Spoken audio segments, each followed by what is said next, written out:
Well, here's a good question we don't get very often. When I go moose hunting, should I use my 32 Winchester Special or my 33 Winchester Centerfire? There are a couple of cartridges you don't hear much about anymore, but you're going to on this episode of Ron Spomer Outdoors Podcast.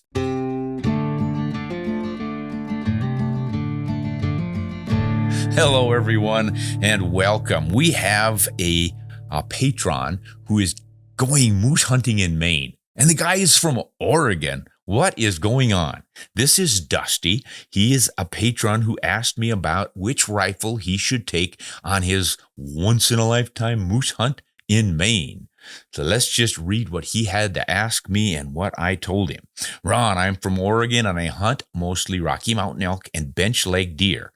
I don't know what a bench leg deer is there, Dusty, but this year I lucked out and I drew a bull moose tag in northern Maine, a long shot lottery tag. I was surprised and excited to draw it. My question is in regards to your recommendation of the caliber for my 6-day hunt.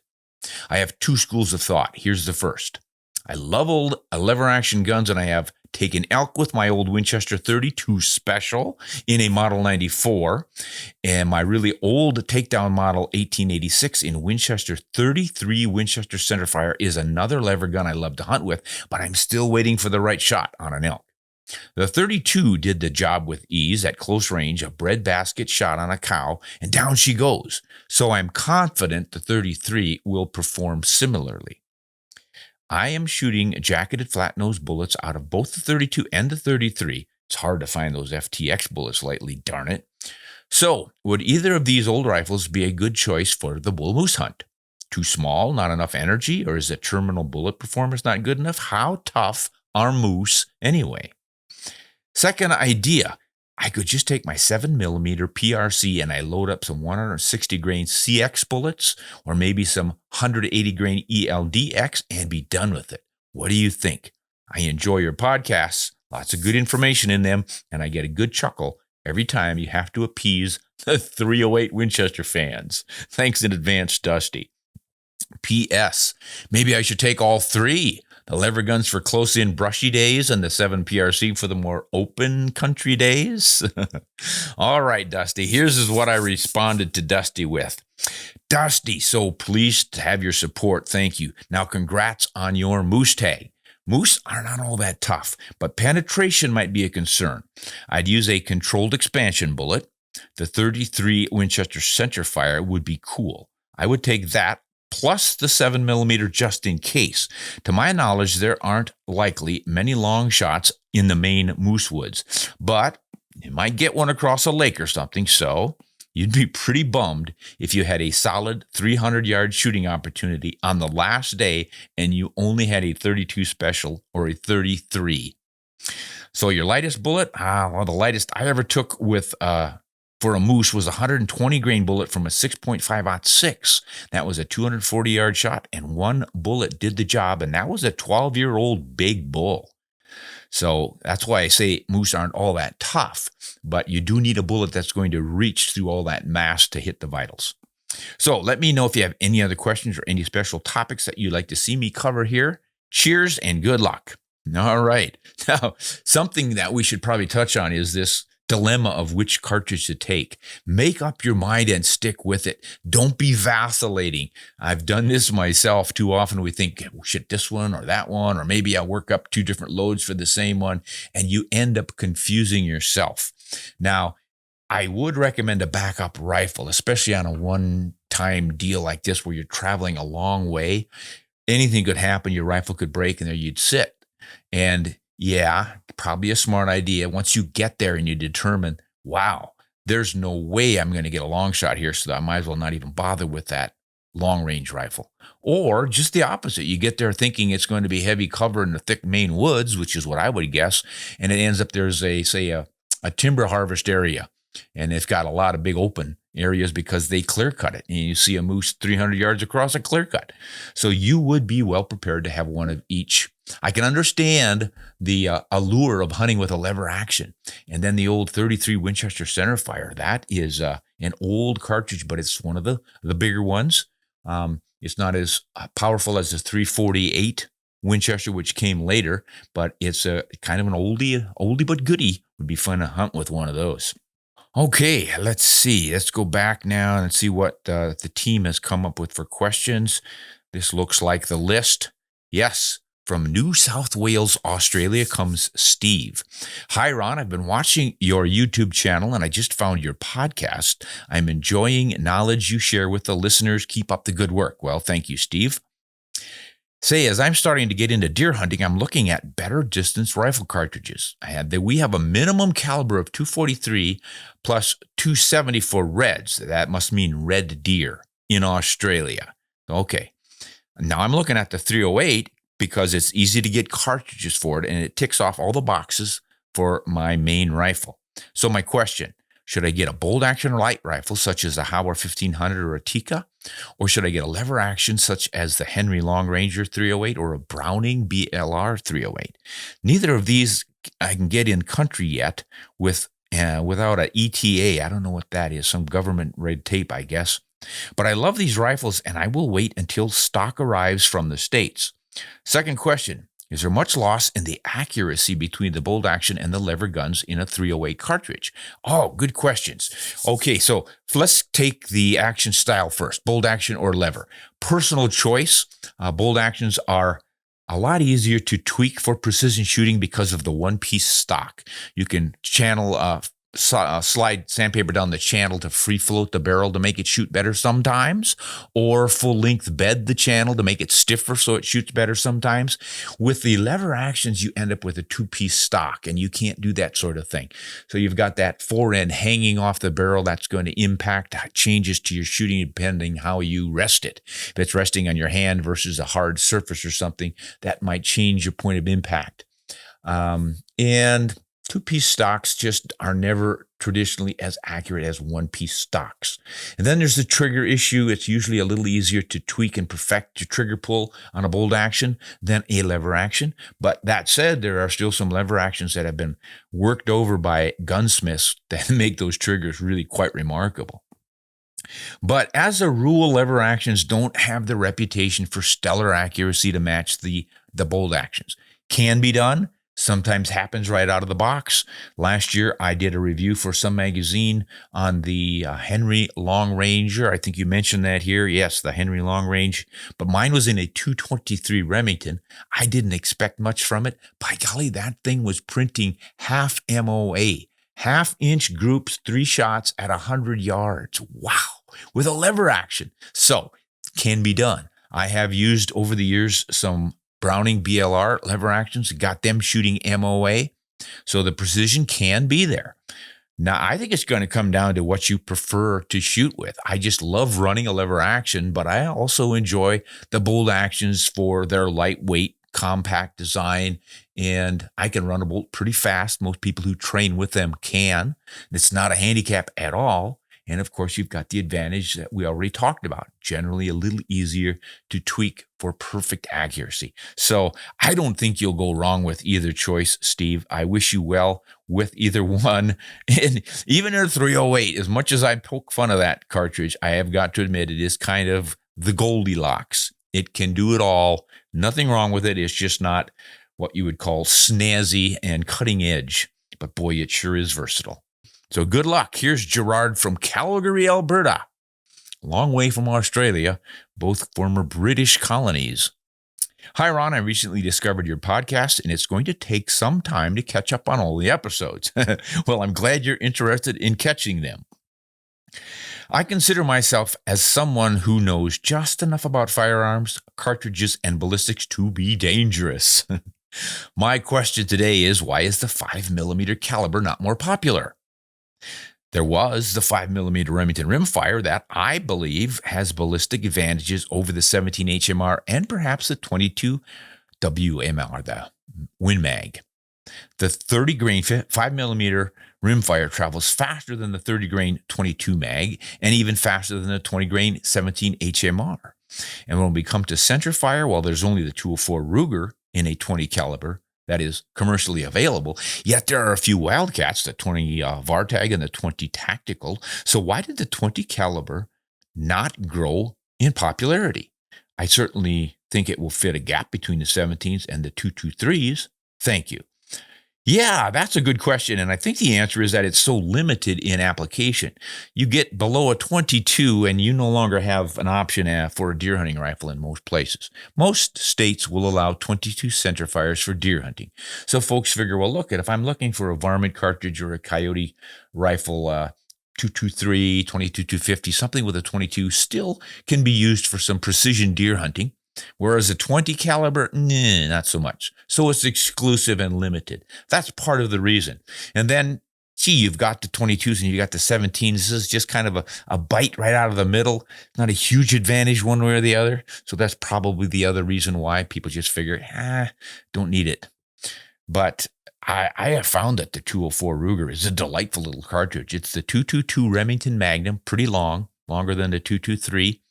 And they necked it down, obviously, to 204.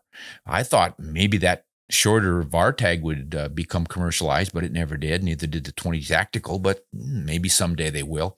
But I think what holds them back is just what I said earlier. They're just a little bit too narrowly focused, shall we say. So one that you didn't mention is the 17 WSM Winchester Super Magnum.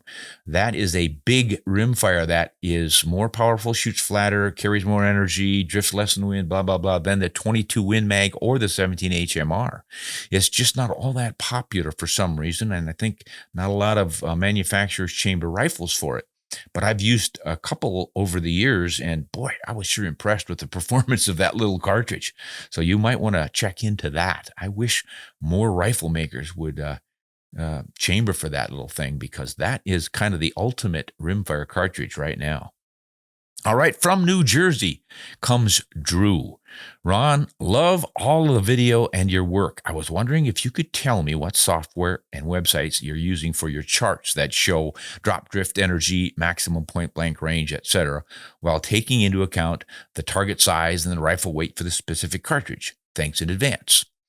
Drew, that is easy. I go with shooterscalculator.com, free online, really does most of the data I need to search for, and I'm comfortable using it because I've used it for so long. I will say that the JBM is probably a little bit more detailed. JBM Calculations, another online free source for doing that, and that will give you a few more precision options to pick from, et cetera, et cetera. Those are a couple of good ones, but there are a lot more out there. So just do a search for ballistic calculators online, and you're going to get all that trajectory information. Now, most bullet manufacturers like Winchester, Federal, Remington, Hornady, Nosler, whatever, most of those will have a calculator, but quite often they're fairly limited and often just to the loads that those brands offer. So you can get your ballistics off of that, but you really can't do comparisons, more advanced comparisons that you can with these independent ones. So those are the ones I use. You might also want to get yourself some hand loading manuals, because they come in really handy too. Those will give you pretty good ideas of the numbers you can expect for muzzle velocity and such.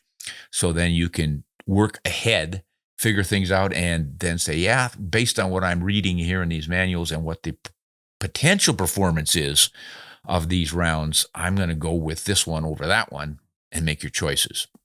Okay, here is from Travis in Virginia. Hey, Ron, how about a video on the 8mm? I know they have never been popular in America, but I believe that they deserve a second chance. Thank you. Yeah, Travis, you're exactly right. The 8mm is just not that popular here. And you got to look at the 8mm Mauser. That started it all. 1888 in Germany, they had that 8x57. It was initially the J, and it used a .318 inch diameter bullet. They later changed that. I think it was around 1905, and they upgraded it to take a 323 inch diameter bullet. So they went wider for some reason. So the first one they called the 8x57J, the second one the 8x57JS to differentiate. But the upshot is that particular case was sort of the grandfather of everybody. The 30-06 came from it. The 757 Mauser came from it. the 308 Winchester, all of them have the same rim diameter, same head diameter, basically the same body size. They just shorten it, lengthen it, change the shoulder angle, various things like that. So it is an important cartridge, but 8mm, when we're talking 32 caliber, that's where you're just not all that popular in the States. We had the 3230, a black powder round in lever actions, not very powerful, little plinking gun really for small game. Then the 32 Special, which was the 30-30 necked up, really doesn't do much more than the 30-30 does. And then, gosh, you jump up to the 325 WSM. That is one of the best. The short fat Magnum, I think it's the most efficient of the WSMs. If you're looking for something different, you've got a short action and you've got plenty of horsepower in that baby with that big wide bullet. Then there's the 8mm Remington Magnum, which has never really took off, and I think it's because it's just too close to a lot of others, especially the 338 Win Mag. And the 8mm Rem Mag is stuck on a full-length Magnum cartridge, so it's a little more pricey, and you sometimes have to get a rifle that will fit that, get a heavier rifle, longer rifle, and all that stuff with the Magnum length actions.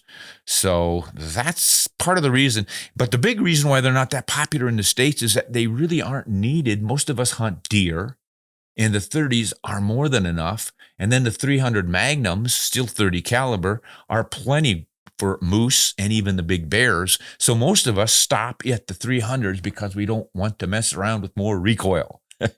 There are the big bore fans who love the 338s, the 35 Whalen, and the 375s and stuff, and even up into the 40s and the 45s. But generally, hey, if you're going to buy a rifle, you want it for deer hunting, and you might go for elk. Maybe you'll get lucky and get a moose tag someday. 300s, the 30s are going to do the job, even the 7s and the 270s. So most people seem to settle there. They don't want to mess around with the bigger ones. And if they do, they go really bigger. They don't just jump up to the 32, they jump up to the 35s or 37s or 40s. That's kind of my take on it. Now, I did do a standalone video on the 8mm Remington Magnum, but it's kind of hard to find on YouTube because we didn't call it 8mm. We made it the mystery cartridge.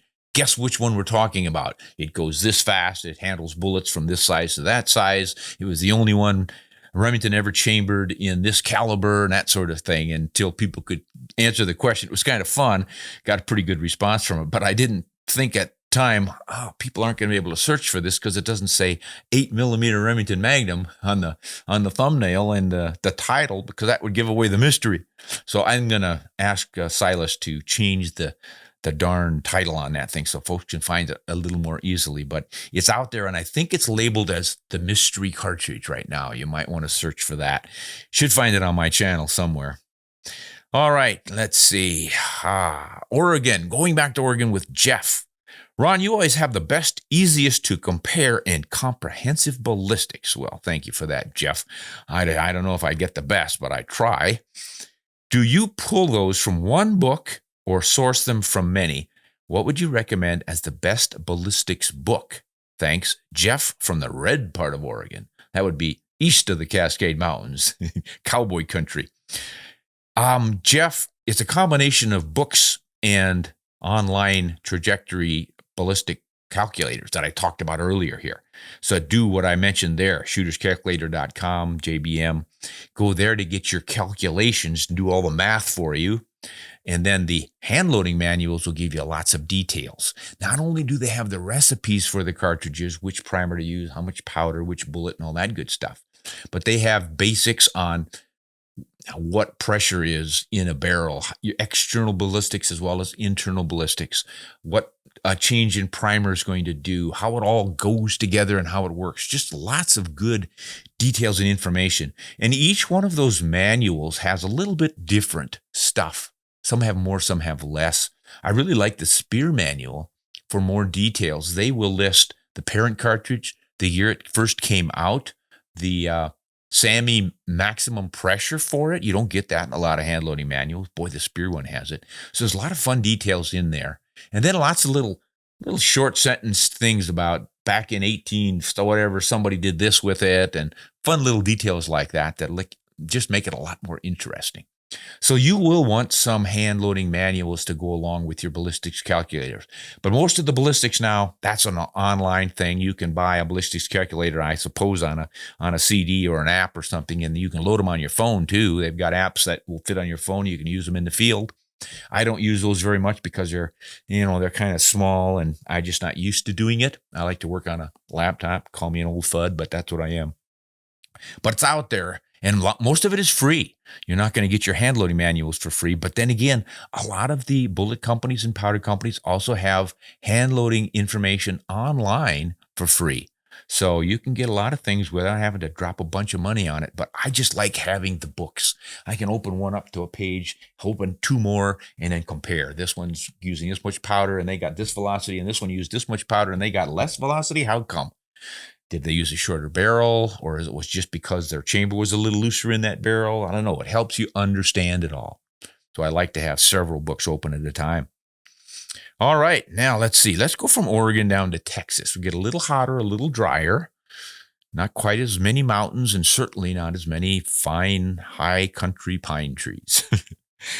Jim from Texas. I recently became the owner of a Saco 30-06 made in 1967, and I love the workmanship and appearance of the gun. With advancements in ammunition over the past 50 plus years, should I be cautious when shooting modern, high-pressure ammunition in this classic rifle? Classic rifle? What are you doing to me here, Jim? I remember when that came out. 1967 is not exactly long ago. Well, I guess it is. I just don't think of it that way. Hey, no worries here, buddy. The steels in rifles made in 1967 were more than good enough for today. In fact, 1906 30-06 came out. It's the same cartridge now as it was then. The steels could contain the pressures. In fact, I think the 30-06 is at 60,000 or 62,000 PSI pressure. And then the 270 Winchester, which came out in 1925, was given 65,000 PSIs in the same rifles. Model 54 bolt action Winchester rifle, chamber at 30-06, chamber at 270. Same case, you just neck it down to 2.7, and they're going up in pressure to 65,000. That has not changed. Sammy has specifications and tolerances for all the cartridge dimensions and the pressures and that sort of thing. And the manufacturers have to adhere to that. And so do the hand loading manuals. So the ammunition has no more pressure in it today than it did then. In fact, a lot of the manufacturers went down in their pressures for safety reasons. When they first came out with them, they were all pushing that we're the hottest and the fastest, and they would push those pressures right on up there. And then they got to thinking, we don't want to get sued if some guy builds us in a weak action rifle or something and blows it up. So let's just tone it down a little bit. So you're not going to have any kind of a problem shooting modern 30-06 ammunition in your old 1967 Saco rifle. Everything's going to be just fine. But it was a good question because a lot of people think that modern powders and modern ammunition is so much more powerful than the old stuff. No, it isn't. They've got to maintain the standards. All right, here is, another one from Texas, but this is from the Woodlands, Texas. So this must be eastern Texas, getting over toward the Louisiana border. Bill, Ron, you have been providing a thorough review of the various standard cartridges and their potential uses. But what I really would like to know, do Magnum cartridges add any value to the normal, realistic hunting situations? Weatherby has made a business by focusing on big Magnum cartridges and the rifles to shoot them, but their products come with a price, probably hearing damage too, and higher owner expenses, etc., etc. Is the juice worth the squeezing? Good question, and my flat-out answer is no. Now, this might offend some people. Here's the deal on Magnum cartridges. Essentially, all a Magnum does, there's really no clear definition of what makes a Magnum, because there are some non-Magnum cartridges that actually shoot the same bullets faster than the Magnum labeled cartridges. It was a label to gin up sales. People get more interested if you call it a Magnum. And it started kind of with the 375 H&H Magnum with a belt around it. Wow, this is such a powerful cartridge. They had to put an extra belt of brass around it to hold in all those pressures, which is nonsense. This is not required. It's for head spacing. So the cartridges are not what's determining how much pressure you can put in it. It's the receiver, the action, the whole rifle as it's put together can take about this much internal pressure when that powder turns to gas.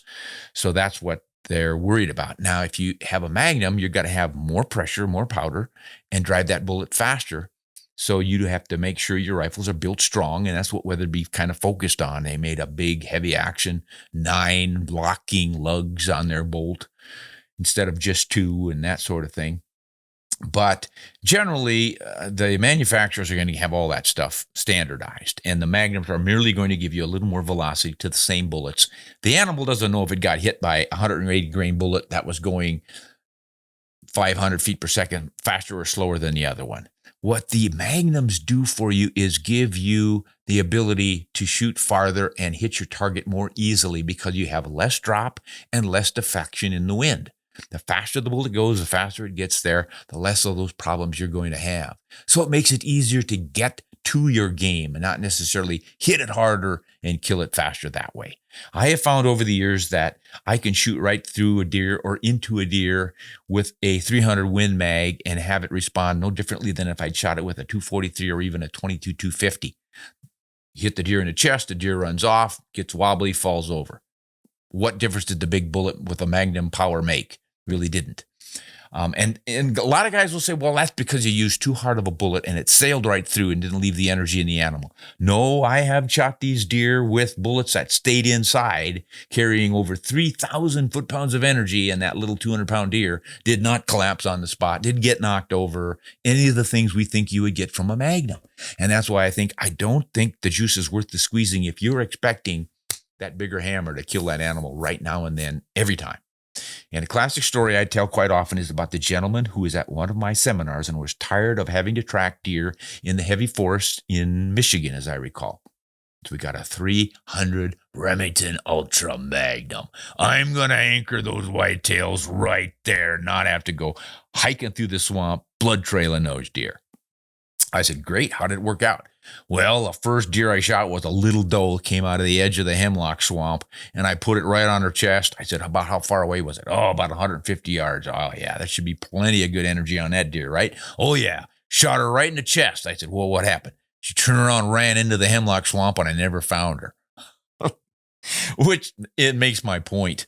Yeah, the bullet does its damage, and the deer is going to hemorrhage and die unless you hit the central nervous system. The Magnum doesn't make the difference. Sometimes it does. Yes, we're going to argue the hydrostatic shock business, but you can get hydrostatic shock from a 257 Weatherby Magnum. You can get it from a 25-06, or you cannot. And I have done this with both of those and a lot more. And there's just no consistency to this hydrostatic shock. And I've still not found a good, solid, scientifically researched description of or proof of hydrostatic shock. We know that it sometimes happens. You shoot a deer in the chest and damn, it dies right then. Wow, hydrostatic shock. All that energy just killed him instantly. Then again, it doesn't happen. Most often, it doesn't happen. So I wouldn't get a Magnum for that reason. But boy, if you want to have a little longer reach, and some of those Magnums will give you an additional 50 yards of reach before your bullet falls out of its maximum point blank range. That's worth having. Now you can compensate for that these days with the laser rangefinders, but if you don't have time to use it, it's nice to know that your maximum point blank range is 320 yards instead of 280 yards. There's where your Magnum will give you an advantage. So that's kind of my take on the Magnums. I do hunt with Magnums. I like them. If you don't mind recoil and a little more expense, a little more muzzle blast and all the rest of it, nothing wrong with a Magnum, but you certainly don't need it to take your game. Okay. The 30-30 has proved that many a time since 1895. All right. That's it. No more questions. The team had pulled up that many, and that's it. So thanks to Bill and Jim and Jeff and Travis and Drew and Gerard and Steve. And thanks to Dusty from Patreon. If you would like to join us and support Ron Spomer Outdoors on Patreon, we would sure love to have you. So go to patreon.com and look for Ron Spomer Outdoors, and it'll give you the full instructions on how you can join us and become a supporting member of these broadcasts, our other Ron Spomer Outdoors YouTube channel, our blogs, our website, and the whole program. We really appreciate the support and thank all of our patrons. Until next time, this is Ron Spomer. Hunt honest and shoot straight.